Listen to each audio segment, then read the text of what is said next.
Obviously, this list is not everything. I want to know strategies that you've used with your kids, because when you're adding another, you kind of start to freak out about how the siblings are going to get along together, how it's all going to go. Please comment below with what you have done that you have found to be effective, or if you've tried any of these things and that they worked, or if they haven't worked. Hey guys, my name is Shayla. Welcome to my channel. If this is your first time here, we talk about motherhood, we talk about pregnancy, we do things kind of eco-friendly, kind of natural, kind of granola. If you're into that, please subscribe.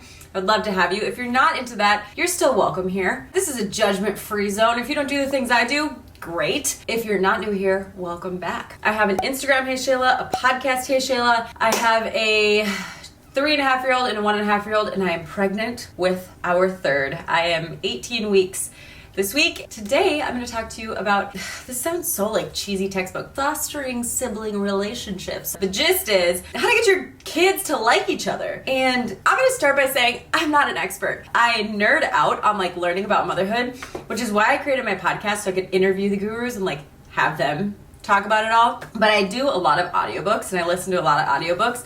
Listen to them while I'm driving. My me time lately has been when my husband takes them down for movie night and I like make dinner and listen to my book. It's glorious. So I just kind of share what I learned. So one book that I listened to was called Siblings Without Rivalry. They also wrote How to Talk So Little Kids Listen, or How to Talk So Kids Will Listen. I've had them on my podcast. They're great. They just give you like a shite ton of examples of what to do. And some people think that's overwhelming. I just go, yeah, no, I'm gonna try that. I'm not gonna try that. Listen to it again, find some nuggets. After having my second, I realized that kids are very different. Like, you have your first and you're either like, wow, I really messed this up, or you're like, I am the best parent in the world. And then you have your second and you're like, oh, it's just their personality. So when I'm giving this advice, first, I'm not an expert, but my kids do have a good relationship with each other. But here are a few factors. Their personality is gonna make a big difference in this. Their ages, like maybe now they're getting along and in 6 months they're not, and then it'll change again when the next sibling comes, like, I don't know. And I feel like their age gaps, I think,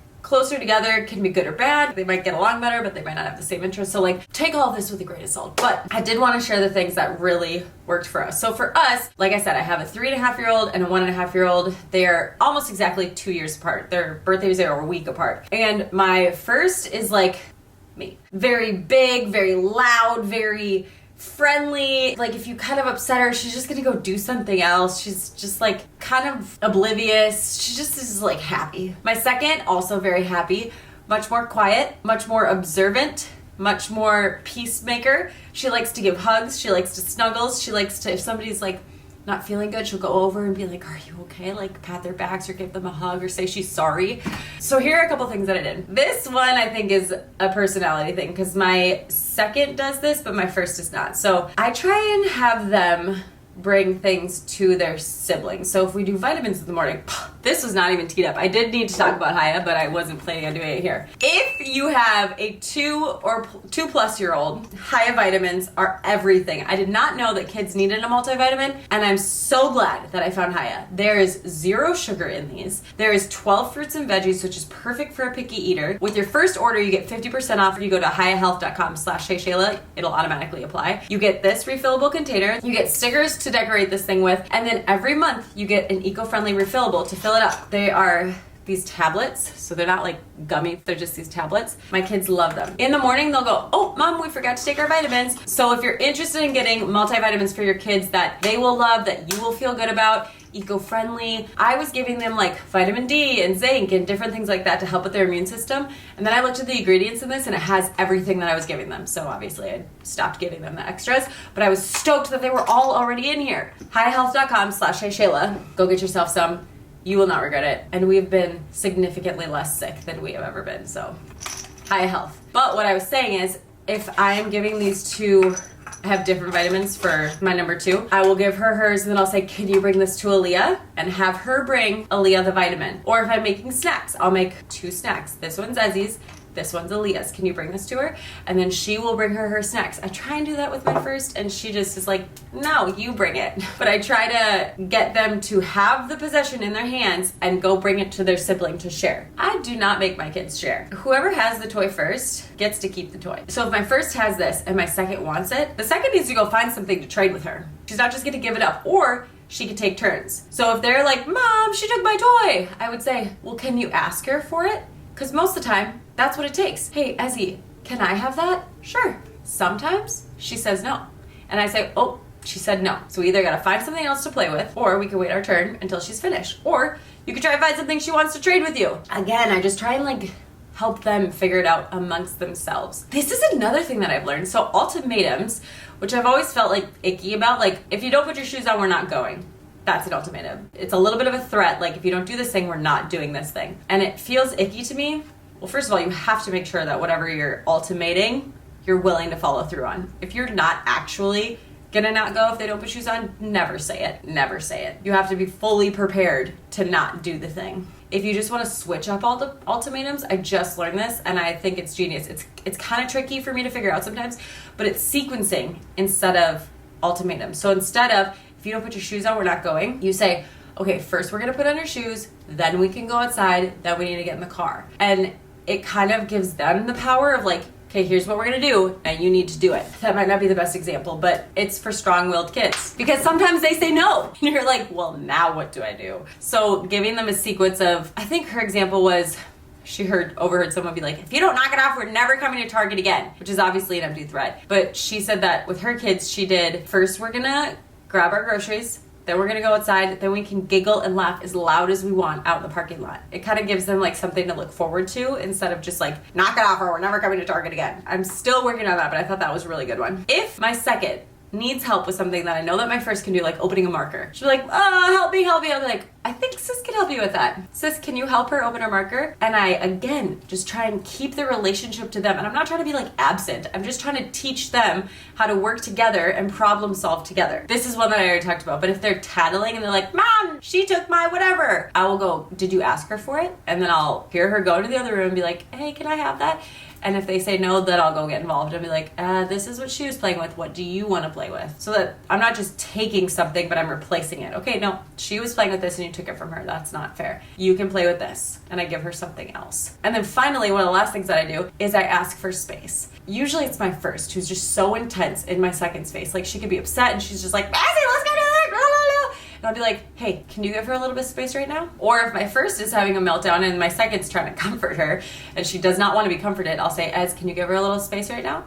And I just try and like, just help them do all the things. Another one for the babies is, and I thought this was so weird when I heard it in the book, but when the toddler is acting like a baby, instead of being like, stop acting like a baby, play into it. You're like, oh, baby, come here. Oh, do you need some snuggles? Oh, here's like a pretend bottle. Oh, baby, I love you. And like kind of playing into it, that has helped so much because it like diffuses everything. The toddler gets to pretend to be this baby and then it's over. Or we keep playing baby and it is what it is. And it's, I don't know. I just remember thinking like, that's a weird one. And then being like, oh, this actually worked really well. From birth and actually kind of in pregnancy, I never blamed the baby for anything. If she couldn't do something, I wouldn't say, oh, well, the baby needs this, because I feel like that from the get is like, okay, so the baby's needs come before mine. And some people are like, yeah, you need to teach your kid that. Well, they're too little to really understand that. All they're hearing is like, mom used to be fully mine, and now they're fully that baby's, and what do I do? I'm trying to think of a good example. Like, if you have to put the baby down to bed, and they want to do something, you don't go, well, I have to put the baby down, so I can't. You say, yes, I would love to do that. I'm going to put the baby down, and then you and I are going to play. And you focus on your relationship with them. The second thing that I did when they were a baby was I talked to the baby about the toddler. Once the baby's a little bit older and can like grab things, if the baby was holding a Polly Pocket and was just like doing nothing with it but holding it, and the toddler was like, that's my Polly Pocket, I would say, oh, Ezzy, this is Aaliyah's Polly Pocket. We're gonna give it to her. And I would give her the Polly Pocket. Or if the baby was lying there and the toddler had to go potty, baby, I'll be right back. I'm gonna go bring Aaliyah to the potty and I'll be right back. Or you say like, you have the best big sister ever, don't you? She loves you. Say favorable things about the toddler to the baby. I know that sounds kind of goofy, but like the toddler's always hearing like, oh, I need to change the baby's diaper. Oh, the baby needs to take a nap. Oh, da da da da da da da. Oh, you're so cute. And everybody's focusing on the baby. And people are talking to the toddler about the baby. So talk to the baby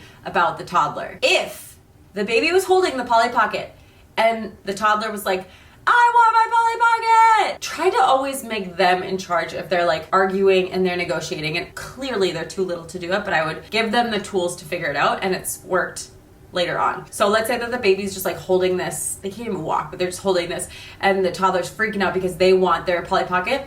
I would say, oh, could you grab something else for the baby? Because the baby's likely gonna take whatever you give it. So the toddler would go find a bracelet. Maybe not the best thing for an infant, but that's what's on my table. They would be like, oh, baby, do you want the bracelet?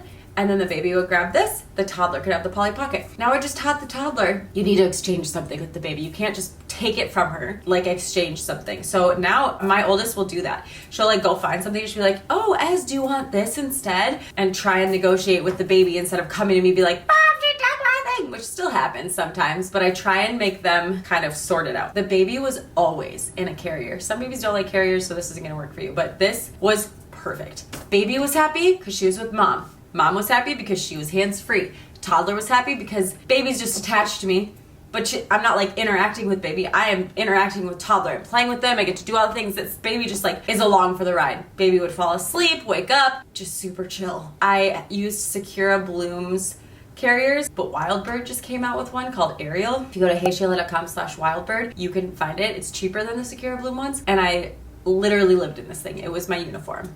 We'd go on walks. The baby would be in the carrier. We would go anywhere. The baby would just be in the carrier, and I was eye contact with the toddler, hands-on with the toddler. Baby was happy, mommy was happy, toddler was happy. That was my biggest secret to postpartum with 2. If the toddler's doing something, instead of being like, stop doing that, I would say, it sounds like she doesn't like that. To teach the toddler, mom can hear that, you can hear that. We all know that the baby's not enjoying that. Please stop. Or I would ask, does it sound like she likes that? And I think it just teaches them to like pay attention, especially with my first who's a bit oblivious. Pay attention to your environment here. What's going on? Do they like it? Nope, let's stop. Like I said, this is gonna be different for everybody. The gist is trying to help them figure out their conflicts together by themselves and to try and be fair with it. So I feel like the not having to share thing is big, and having to like exchange or ask for it or take a turn when they're finished has helped a lot. So I feel like it starts when they're a baby, not blaming the baby. Obviously this list is not everything. So I wanna know strategies that you've used with your kids, because when you're adding another, you kind of start to freak out about how the siblings are gonna get along together, how it's all gonna go, and I do at least. And I'm hoping that like my first 2 stay nice and close, and the third can just be introduced and everything goes hunky-dory. Obviously, there's gonna be some like bumps along the road. I have a grown adult sister and we have bumps. It just is, that's relationships. It's not always rainbows and butterflies and sunshine. Like you're gonna have conflict with them, and that's fine. But I found that these things really help to foster sibling relationships. I hope that this was helpful, and please comment below with what you have done that you have found to be effective, or if you've tried any of these things and that they worked, or if they haven't worked. And if you're interested in a multivitamin, hiyahealth.com/heyshayla. Thank you guys so much for watching. I'll see you next time. Mwah. Bye.